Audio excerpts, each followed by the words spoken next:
Wikileaks is raising a €100,000 reward for Europe's most wanted secret, the Transatlantic Trade and Investment Partnership.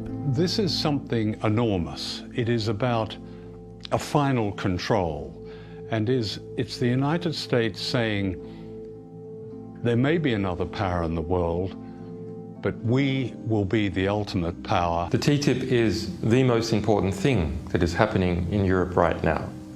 It's a secretive deal being negotiated between Europe and the United States. Once signed, it will cement a key part of the US government's plan to create a new global bloc that will ensure the dominance of its largest companies. And to understand why, we need to go back to the 1950s. See the USA in your Chevrolet. America is asking you to call. Drive your Chevrolet through the USA. After the Second World War, the United States accounted for half of the world's economy. Its influence was unmatched by any country, and it was able to write the early rules of international trade to its advantage. The World Trade Organization was created in this context, and the US dictated rules that favored American business.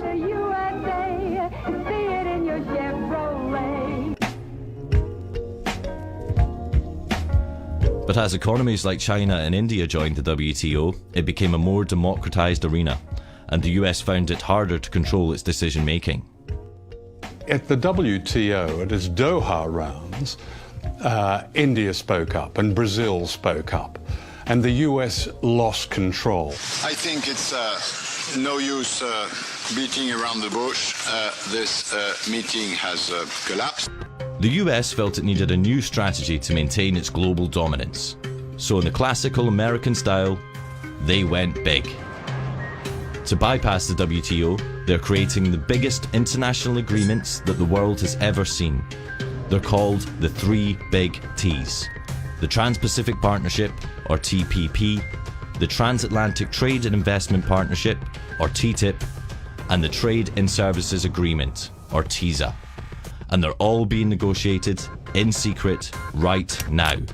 We only found out when Wikileaks was able to leak parts of them.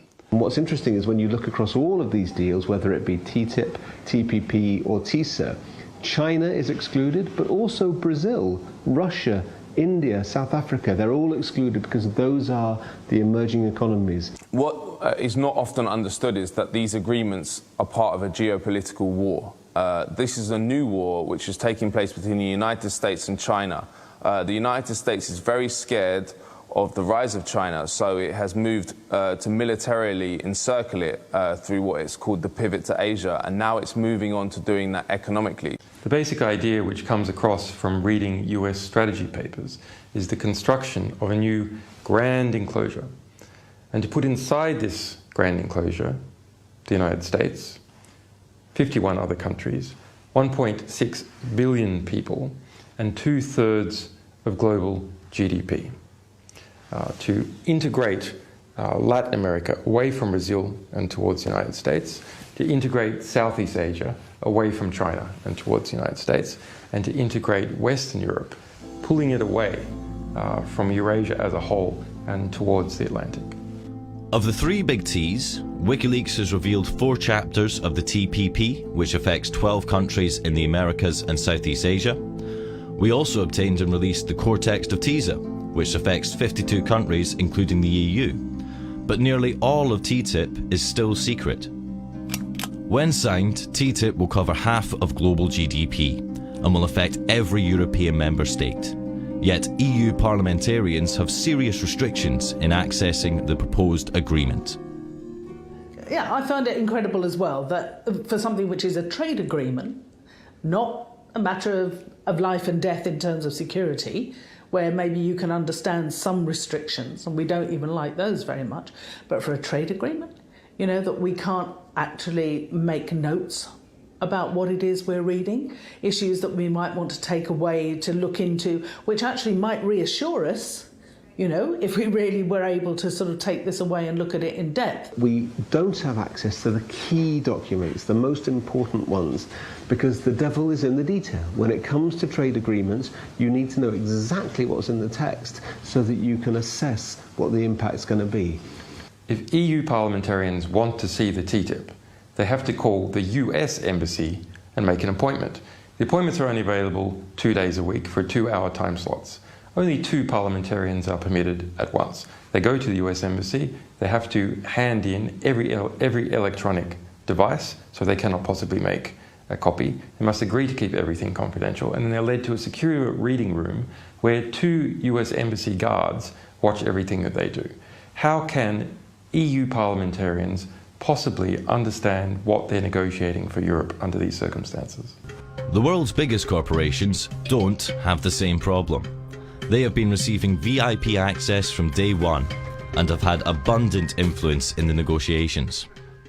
People, the likes of you and I, are excluded. Governments, to a great extent, are excluded. Those who are included are the multinational corporations.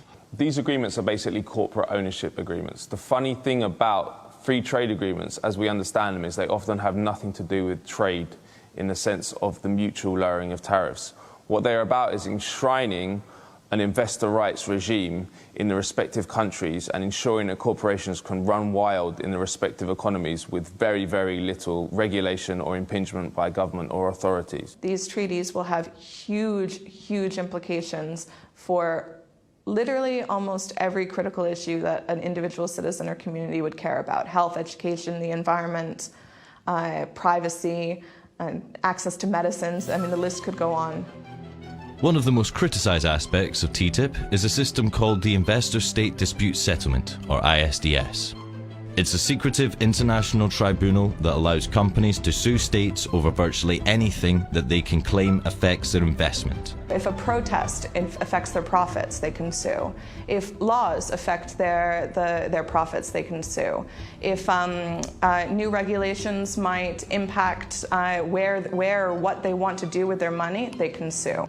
This is a new power which will be handed over to US corporations to sue the governments of Europe in a parallel judicial system which is available to them alone. So people have no access to it, domestic firms have no access to it, governments have no access to it. It's just there for foreign investors, in this case, US corporations. Based on ISDS history, critics argue that European state sovereignty and democracy are at serious risk. Previous lawsuits include Swedish company Vattenfall suing the German state for $3.7 billion for phasing out nuclear energy. British American Tobacco sued Australia for passing a law limiting cigarette advertising. The French company Veolia sued Egypt for raising the minimum wage.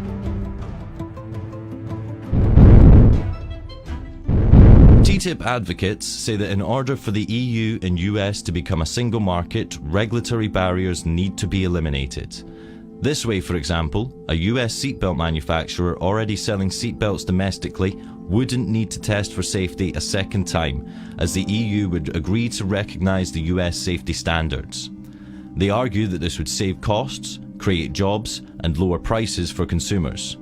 But just how safe are US standards? So in the USA, 70% of all processed food sold in supermarkets contains genetically modified ingredients, whereas in the European Union, we've said quite clearly we don't want GM ingredients in our food chain. Similarly, in the US, 90% of all beef is produced using growth hormones, which have been found to be carcinogenic in humans. So they're banned in the European Union.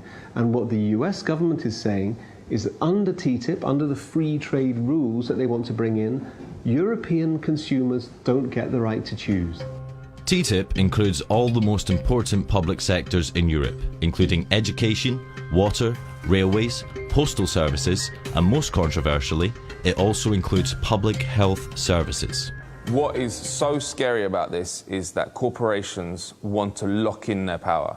So they not only want increased power, but they want to make it impossible for sovereign governments to reverse the changes which are going to give them power. So, for example, with TTIP, if it passes with ISDS in it, the privatisation of the National Health Service, which is happening in the UK, can never be reversed. What is democratic about an enormous imposition of power on countries whose citizens have no way of knowing what's going on, of debating it, or influencing their government in its decision. That's anti-democratic. The history of these agreements shows that they're very difficult to change unless people can see what's in them. And that's why they're kept secret. Because when the contents are revealed, it generates an opposition. Wikileaks has had considerable success delaying the TPP and opening up the debate around it and the TISA by releasing the secret draft texts.